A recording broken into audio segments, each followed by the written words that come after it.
Hello అండి, అందరికీ నమస్తే. అందరు ఎలా ఉన్నారు? ఈరోజు పెసరపప్పు పప్పు చారు లేదంటే ఏం చేయనపడం అంటాం మేము.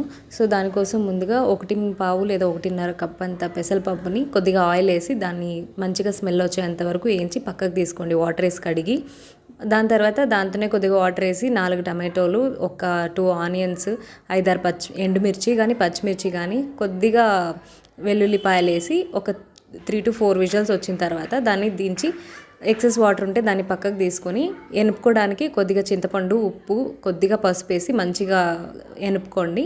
దాన్ని పక్కకు తీసి పెట్టుకొని పోపు కోసం ఒక గిన్నెలో ఆవాలు, కరివేపాకు ఉంటే కరివేపాకు వేసుకొని ఆనియన్స్ వేసి మంచిగా ఫ్రై అయిన తర్వాత ఈ ఎనుపు పెట్టుకున్న బ్యాటర్ని దాంతో వేసుకొని మంచిగా ఒక్క తెళ్ళు వచ్చిన తర్వాత దించుకునే ముందు కొద్దిగా కొత్తిమీర వేసుకుంటే ఇంకా బాగుంటుంది. నా దగ్గర లేదు, సో వేసుకోలేదు.